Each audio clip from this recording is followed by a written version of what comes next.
하나님 말씀의 은혜가 우리 성도님들 신앙의 참 진리와 생명의 말씀으로 함께 하시기를 주님의 이름으로 축복합니다. 오늘 수요 예배 시간은 이제 십계명 강해의 5번째 시간으로 함께 하는데요. 쉼을 잃은 시대에 안식을 명령하시다라는 말씀의 제목으로 은혜를 나누려고 합니다. 오늘은 십계명의 이제 4번째 계명과 함께 합니다. 안식일을 기억하여 거룩하게 지키라.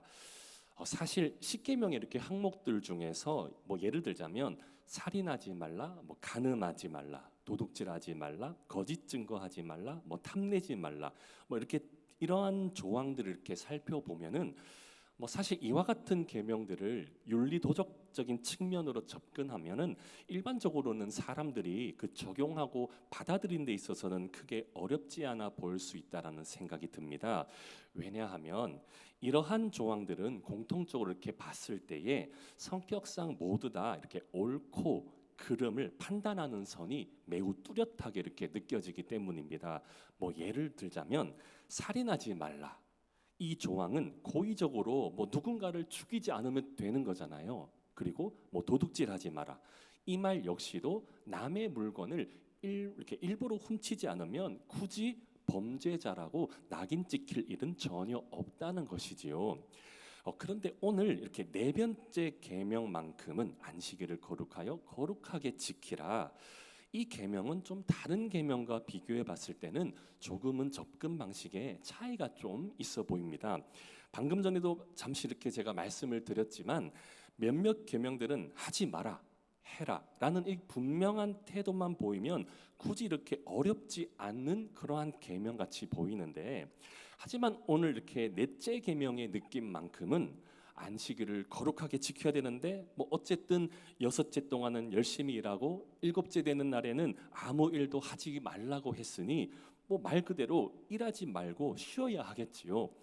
근데 말 그대로 단순하게 물리적인 면으로는 어떠한 일하는 그 동작을 멈추고 방 안에 눕거나 의자에 앉아서 자유롭게 쉬면은 될 것 같습니다. 그런데 한번 생각해 봅시다. 쉰다, 안 쉰다.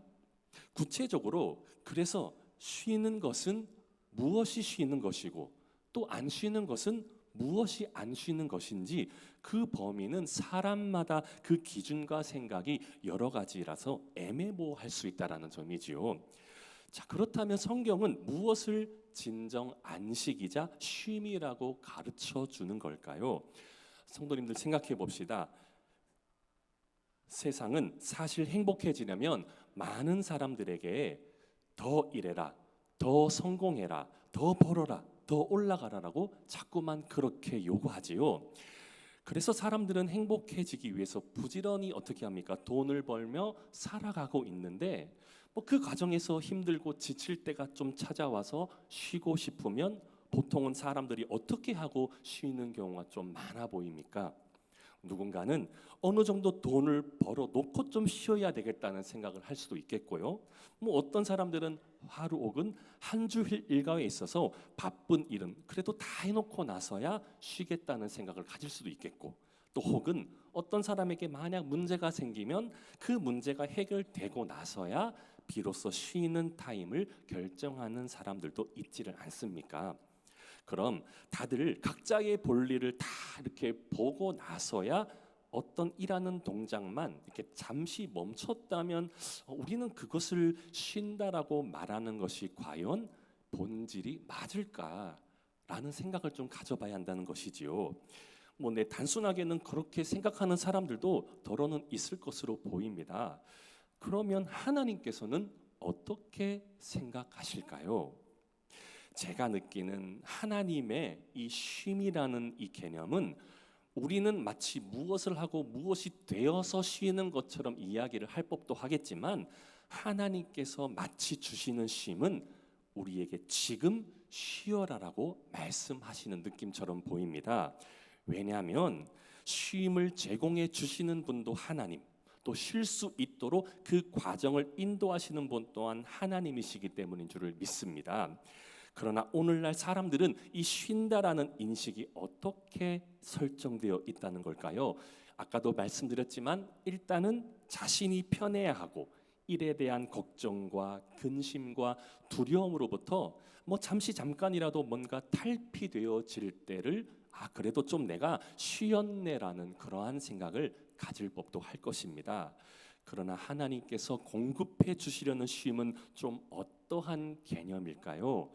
생각해 보니까 우리는 주께서 공급하여 주시는 쉼이라는 이 개념을 제가 좀 이 말씀으로 좀 이해해 봤으면 좋겠다는 생각이 들어서 말씀 한 구절을 한번 소개해 드리겠습니다.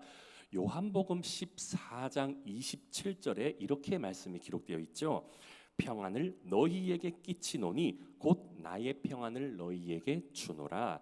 내가 너희에게 주는 것은 세상이 주는 것과 같지 아니하니라. 너희는 마음에 근심하지도 말고 두려워하지도 말라. 무슨 의미일까요? 저는 무엇보다도 우리 주님께서 공급해 주시는 쉼, 우리들만의 맞춤식의 그러한 행복에 따르는 쉼이 아니라 세상의 어려움과 문제를 이기게 하시는 그 자유, 또한 평안함을 주시는 그 은혜, 우리 믿는 자들이 요즘 세상 어려움 속에 살아갈 때에 그것을 넉넉하게 이겨나가는 신앙으로 주께서 그렇게 인도해 주심이, 그래서 무엇보다 우리와 함께 하여 주시는 것 자체만으로도 가장 우리 믿는 자들에게 필요한 쉼이 되어야 할 줄을 믿습니다. 그러니까 정리하자면요, 무엇보다도 성경이 안내하는 안식의 이 쉼이라는 개념은 우리의 기준과 조건대로 성립될 때에 쉼을 주는 그러한 개념이 아니라 하나님께서 우리를 위해 역사하여 주실 때에 우리는 그 주님의 일하심으로 인해서 쉼을 얻을 수 있게 되는 줄을 믿습니다.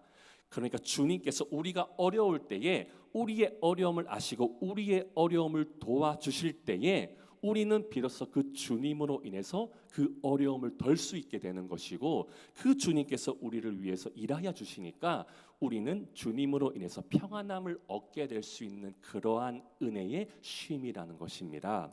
그래서 마태복음 11장 28절에도 주님께서 이렇게 말씀하시지요. 수고하고 무거운 짐진 자들아 다 내게로 오라. 내가 너희를 쉬게 하리라. 무슨 말씀입니까? 주님께서 일하여 주시겠다는 거죠. 우리의 어려움과 문제를 아시고 먼저 그 문제에 대해서 주님께서 그 해결자가 되어 주신다는 것이죠. 그러니까 우리는 그 주님으로 인해서 평안함을 얻을 수 있으니 그것이 쉼이 된다라는 것입니다. 성도님들, 그래서 오늘날 우리가 우리의 주관대로 살아가거나 우리 스스로의 기준대로만 움직이잖아요. 하나님의 기준과 하나님의 그런 어떤 주관적인 역사는 굳이 우리를 위해서 일하실 이유가 없습니다. 왜냐? 우리가 주관자가 되니까 하나님이 우리의 공간에 들어가실 틈이 없다는 것이지요.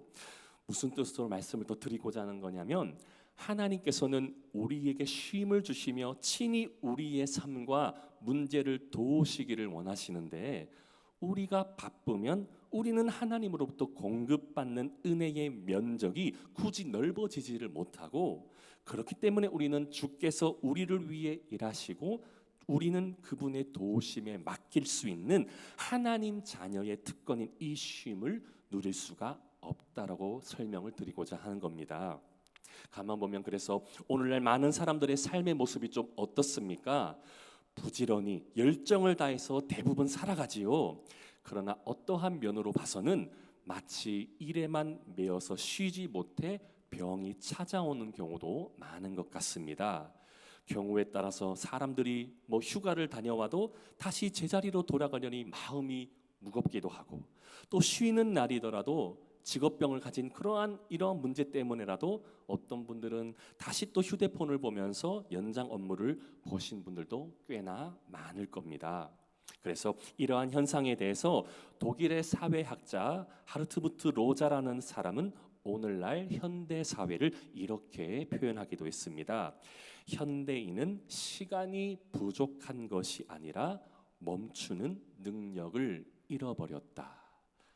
따라서 저 또한 오늘 말씀을 통해서 진지하게 고민이 되는 부분이 뭐냐면, 이 시대의 믿음의 사람들에게 있어서도 삶에 필요한 것 중에 하나가 나만의 시간이라는 그 자체라기보다도 무언가 하나님이 일하시도록 나의 계산과 나의 판단을 멈출 수 있는 여유도 좀 필요하지 않겠는가라는 생각이 듭니다.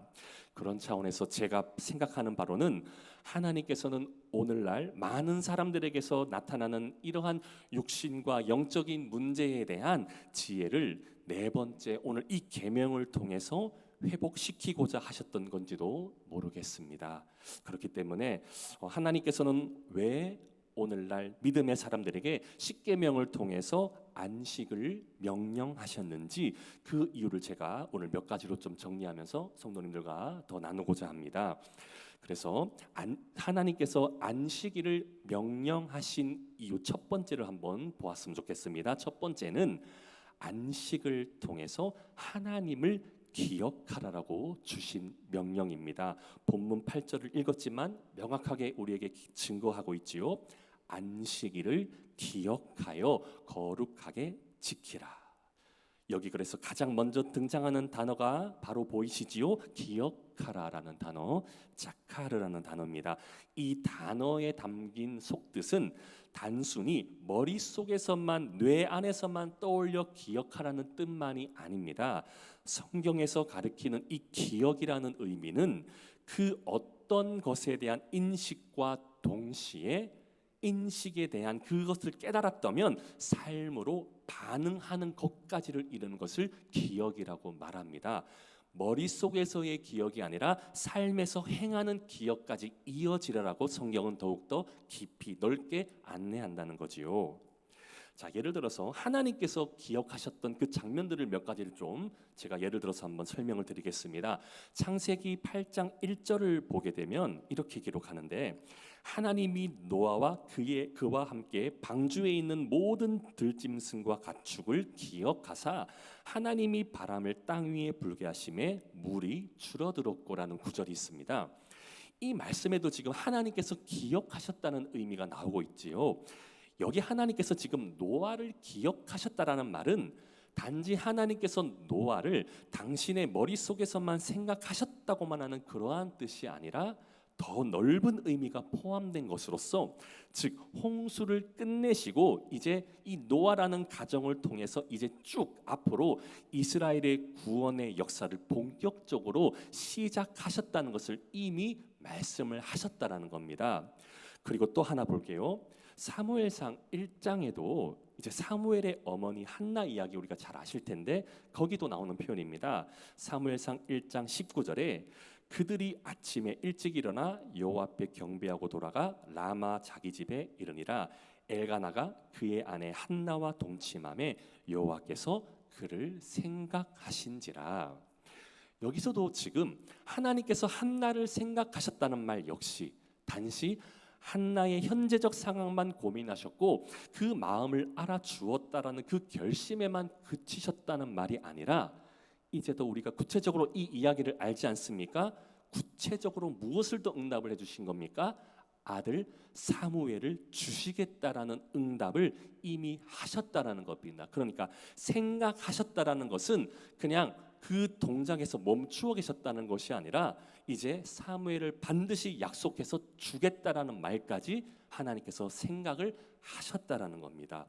그러므로 안식일을 기억하라는 것 역시도 그냥 우리가 안식일에 대해서 어떠한 특별한 그 하루만 머릿속에 떠올리는 것만이 아니라 자막이 좀 일찍 나오는 것 같아요. 하나님의 뜻을 기억하고 그분이 뜻하시는 삶의 중심으로 하루하루를 온전히 살아내라는 행동까지도 포함하는 말씀으로 받아야 되는 줄을 믿습니다. 그러니까 단순히 특별한 날이라고 해서 그 날만 기억하고 그냥 지내는 것만이 아니라 그분이 뜻하시는 삶을 중심으로 해서 그 하루를 온전하게 살아나시는 행동까지도 우리는 기억해야 한다는 겁니다.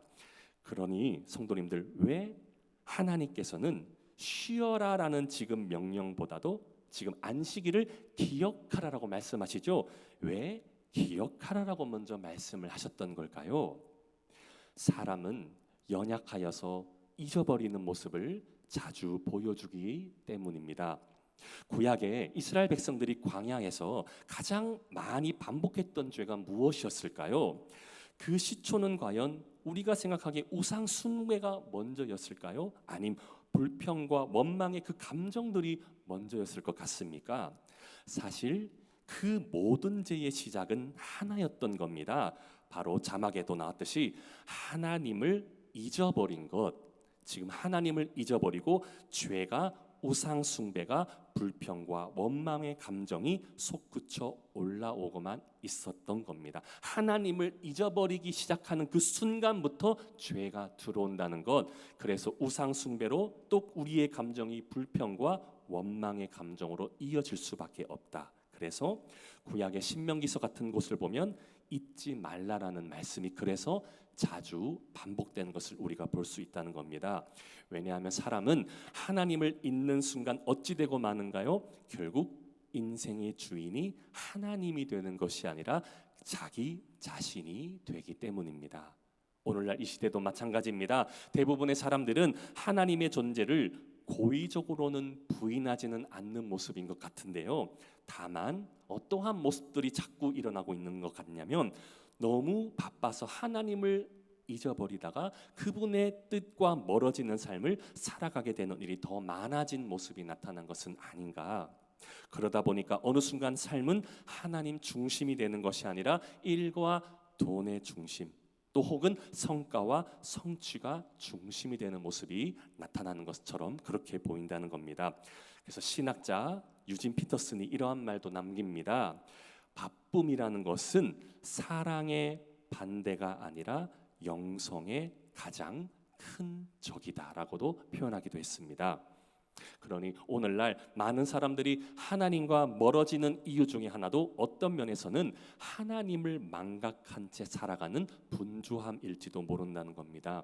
그렇기 때문에 사랑하는 성도님들, 참된 안식일은 육신의 몸만 온전히 쉬는 날이기 이전에 더 깊이 자막이 나와야 돼요. 하나님을 향한 영적 기억력이 회복되는 날인 줄을 믿으시기를 바랍니다. 다시 한 번 더 강조드립니다.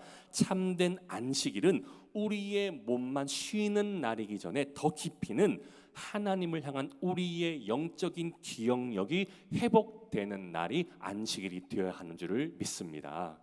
그리고 진정한 주께서 주시는 안식은 이를 단순히 멈추는 날이기 이전에 하나님 중심의 삶을 회복하는 날임도 기억하시기를 바랍니다. 그럼 여기서 저는 또 하나의 궁금증이 생각나는데요. 하나님을 그럼 기억하는 것과 이를 멈추는 것이 무슨 관계가 있을까? 그리고 왜 하나님께서는 굳이 일하지 말라라는 명령까지 이렇게 포함시키셨을까요? 그래서 두 번째로 한번 넘어가 보겠습니다. 그래서 하나님께서 안식일을 명령하신 이유의 두 번째가 나옵니다. 바로 하나님의 주권을 신뢰하기 위해서입니다. 본문 9절에서 10절 말씀 한 번 더 보겠습니다. 9절에서 10절까지 말씀이 엿새 동안은 힘써 내 모든 일을 행할 것이나 일곱째 날은 내 하나님 여호와의 안식일인즉 너나 내 아들이나 내 딸이나 내 남종이나 내 여종이나 내 가축이나 내 문 안에 머무는 객이라도 아무 일도 하지 말라. 여기서 하나님께서는 먼저 엿새 동안은 힘써 일하라고 말씀하십니다. 여기 힘써 일하다라는 이 아바드라에 해당되는 말은 단순한 노동이 아니라 섬기다, 봉사하다, 맡겨진 사명을 수행하다라는 뜻이 있는데요. 무엇보다도 하나님께서는 이미 아담에게 에덴 동산을 경작하고 지키라고 이미 명령을 하셨습니다. 그렇기 때문에 이 노동 안에서 일어나는 이 부지런함의 모습은 하나님 앞에 긍정적인 신앙의 태도이기도 합니다. 단지 지금 이 부정적인 노동에 대한 부정적인 측면이라고 볼 수도 있다는 게 무엇이냐면 사실 인간이 지은 죄 이후에 이제 그 노동이라는 개념이 힘들어진 것이지 원래 노동이라는 이 자체는 하나님의 창조의 질서였던 겁니다. 그래서 경작하고 지키고 부지런히 그것을 가꾸라는 그러한 일들을 맡기셨던 것이지요. 그런데 오늘 하나님께서는 말씀하시는 겁니다. 일곱째 날에는 멈추라. 왜일까요? 인간은 끊임없이 일할 때에 자신의 스스로가 자신만의 세상을 움직인다고 착각할 수도 있기 때문인 줄을 믿습니다. 끊임없이 일하니까 마치 내가 기준이 된 것처럼, 그래서 나 아니면 안 돼, 이러한 개념을 가질 수도 있다는 것이죠. 물론 일에 대한 책임감이 있다는 것은 매우 귀한 일입니다. 그러나 때로는 책임감이 너무 과하면 어느 순간 하나님의 자리를 사람이 대신하려는 그 교만으로 와전될 수 있다는 점을 우리는 기억해야 한다는 겁니다. 과거에 고대 이스라엘 백성들에게 오늘 이 지금 네 번째 계명을 받았을 적에는요, 그들에게는 이 계명이 사실은 매우 충격적일 수밖에 없었습니다. 왜냐, 그들은 400년 동안 애굽의 노예로만 지금 살아가고만 있었고, 그렇다 보니까 성도님들, 노예는 어떠한 존재입니까? 이들 스스로의 마음대로 쉴 권리가 전혀 없었던 상황이었습니다. 노예는 단지 주인이 시키는 대로 생산성을 위해서만 주구장창 일을 해야만 했었겠지요.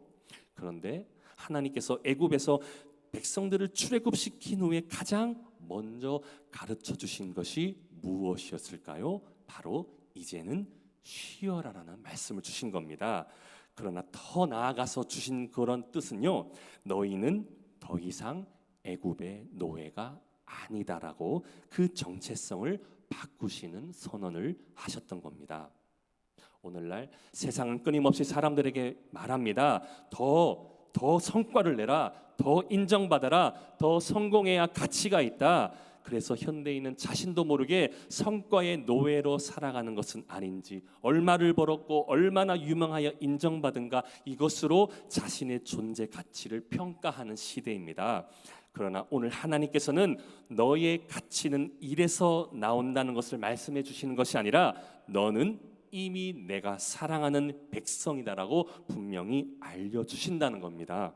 그러므로 안식일은 하나님 백성으로서의 정체성이 무엇인지를 잘 확인하는 시간인 줄을 믿습니다. 여기서 한 가지 중요한 사실을 발견합니다. 본문 10절에 우리가 보았듯이 일곱째 날은 내 하나님 여호와의 안식일인즉 너와 내 아들이나 내 딸이나 내 남종이나 내 여종이나 내 가축이나 내 문 안에 머무는 객이라도 아무 일도 하지 말라. 무슨 말이냐면요, 안식은 나 개인만 누리는 특권은 아니었다는 겁니다. 가족도 쉽니다. 종도 쉬게 됩니다. 외국인도, 심지어 가축까지도 쉬게 되는 겁니다. 이러한 모습은 당시 고대 근동 사회에서는 매우 혁명적인 명령이었던 겁니다. 당시 주변 나라에서는 노예에게 휴일을 주는 그 문화가 전혀 없다라고 전해집니다. 그러나 하나님께서는 세상의 가장 약한 자에게까지도 쉼을 허락하신 분이었다는 것. 왜입니까? 하나님께서는 생산성보다 그 한 사람의 존재를 더 귀하게 여기시는 분, 이게 바로 주님께서 베풀어 주시는 사랑인 줄을 믿습니다. 유대인 철학자인 아브라함 조슈아 헤셀은 그에 져서 안식일에서 이렇게도 정의합니다. 안식일은 시간을 소비하는 날이 아니라 시간을 거룩하게 하는 날이다.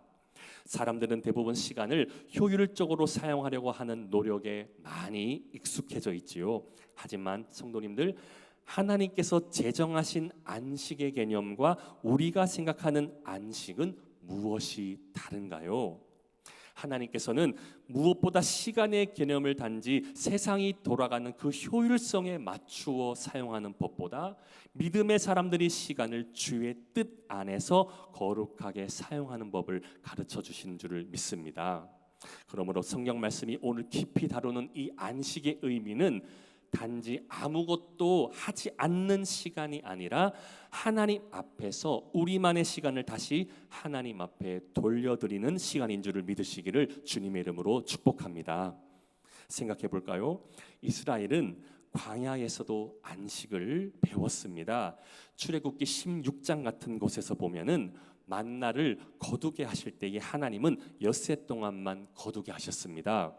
여섯째 날 같은 경우는 두 오매를 거두게 하셨고, 일곱째 날에는 거두로 나가지 말라고 말씀하셨습니다. 하나님께서는 왜 이러한 규칙을 적용하셨을까요?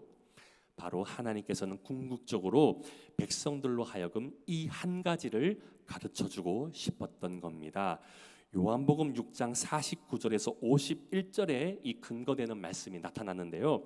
제가 읽어드리면 너희 조상들은 광야에서 만나를 먹었어도 죽었거니와 이는 하늘에서 내려오는 떡이니 사람으로 하여금 먹고 죽지 아니하게 하는 것이니라. 나는 하늘에서 내려온 살아있는 떡이니 사람이 떡을 먹으면 영생하리라. 내가 줄 떡은 곧 세상의 생명을 위한 내 살이니라 하시니라. 그렇기 때문에 안식은 단순히 행위의 동작 멈춤을 가리키는 것이 아니라 하나님께서 믿는 자들을 위해서 역사하시는 믿음의 결단이 되어야 할 줄을 믿습니다. 이제 그래서 안식일을 명령하신 마지막 세 번째 이유를 다시 한번 또 보겠습니다. 안식은 그래서 단지 그날 하루는 쉬라고 하는 그러한 문제만을 하나님께서 다루려는 것이 아니라 이 안식을 통해서 창조의 질서를 회복하라는 하나님의 초청의 말씀입니다.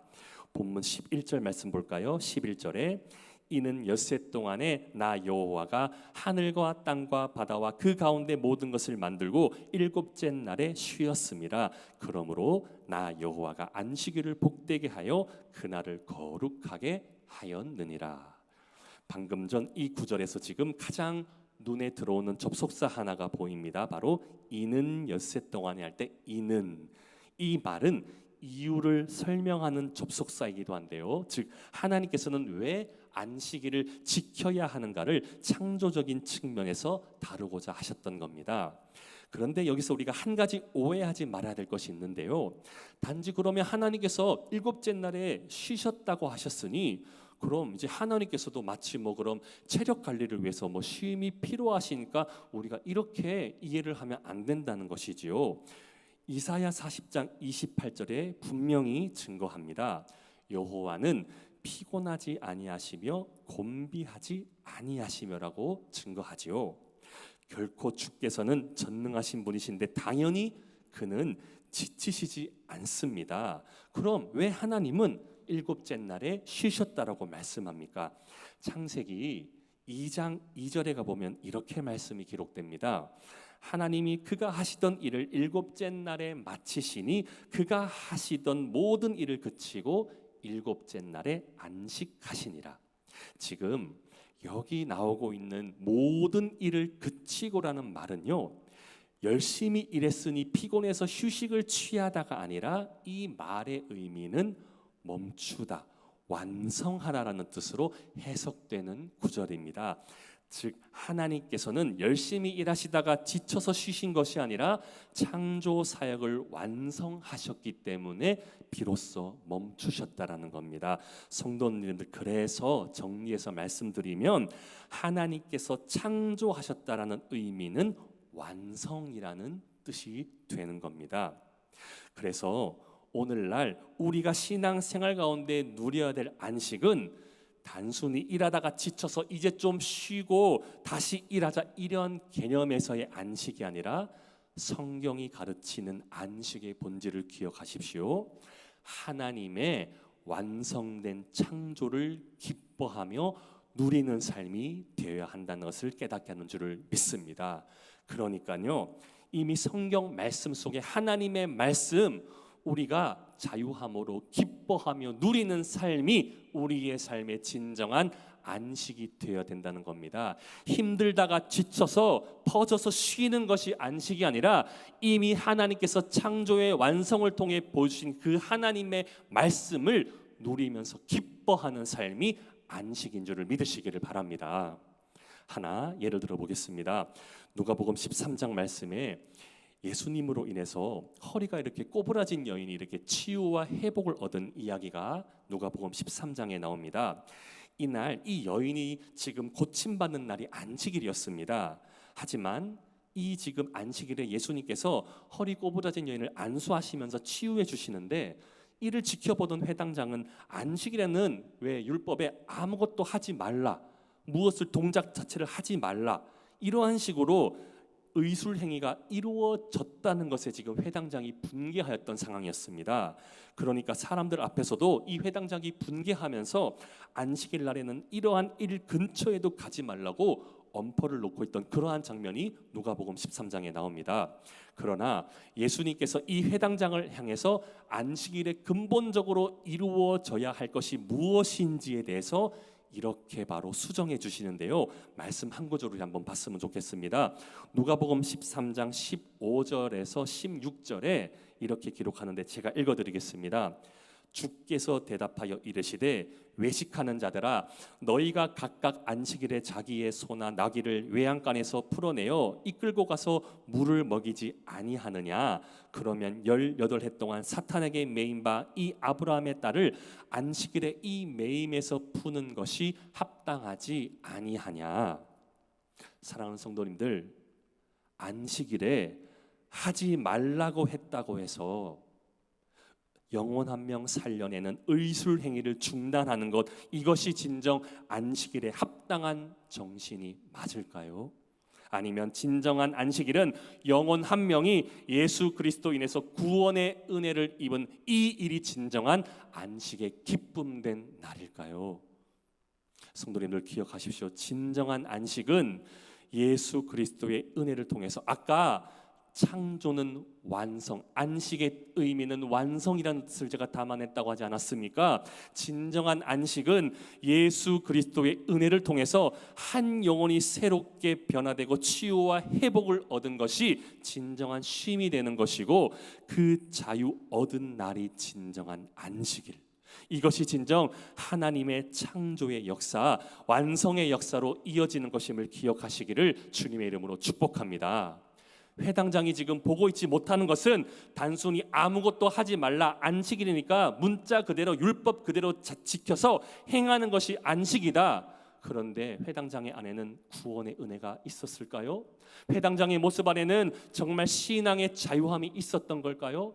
단순히 그의 내면 안에는 지금 율법을 지키지 못했다는 것에 매어져 있는 그러한 신앙의 모습만 들어있을 뿐, 진정한 안식을 얻고 은혜를 얻었던 사람 누구였습니까? 오히려 허리 꼬부라진 여인이 허리가 꼬부라졌던 상황에서 예수님의 안수를 통해서 회복과 자유의 은혜를 얻었지 않습니까? 이것이 바로 창조의 역사, 이것이 바로 안식의 본질을 우리에게 보여주는 말씀이라는 것을 기억해야 될 줄을 믿습니다. 오늘 우리가 수요예배 시간에 나왔습니다. 수요예 시간에 나와서 우리의 삶에 지금 마치 우리도 뭔가 우리들만의 틀이 있고 우리가 생각하는 가치관이 있고 이것들로 인해서 하나님의 말씀의 본질이 들어가고 있지를 못한다면 과연 우리는 안식의 기쁨을 누리고 있는 삶이었을까? 이러한 젊은 우리가 한번 말씀을 통해서 되돌아봐야 된다는 겁니다. 그래서 우리가 안식을 통해서 하나님의 말씀에 이미 완성된 이 정말 완전한 그 주님의 진리의 말씀 앞에 우리는 진정으로 그 기쁨을 누리며 살아가고 있는가? 아니면 내 안에 필요한 말씀 속에 하나님께서 나의 그러한 필요함에 따라서 역사해 주시기만을 바라는 그러한 신앙 속에 갇혀만 있지는 않았을까? 성도님들, 무엇이 진정 안식일의 그 본질을 가르쳐주는 모습일지를 한번 생각해 보셨으면 좋겠습니다. 말씀을 맺습니다. 사랑하는 성도님들, 우리가 오늘 살펴본 네 번째 계명, 안식일을 거룩히 지키라고 하는 이 말씀, 단순하게 이 계명의 가르침은 주의를 마치 예배만 잘 지켜라고 하는 어떤 종교적 규칙으로서만 강조하는 계명이 아닙니다. 안식의 올바른 정신은 하나님께서는 쉼을 잃어버린 우리 모든 인간들에게 다시 나에게 돌아오라라고 초청하시는 말씀으로 받아야 되는 줄을 믿습니다. 세상은 끊임없이 어떻습니까? 마치 올림픽과 같은 목표처럼 더 많이 가지고 더 빨리 달리고 더 높이 올라가라고 그렇게 외치고 있지요. 그러나 오늘 십계명의 네 번째 계명을 통해서 가르쳐 주신 하나님의 목적은 내 안에서 먼저 쉬어라라고 말씀하시는 줄을 믿습니다. 그러니 그 쉼이 회복될 때에 우리의 예배가 회복되고 가정과 신앙이 그리고 우리의 삶 전체가 다시 하나님의 질서 안으로 들어오게 되는 줄을 믿습니다.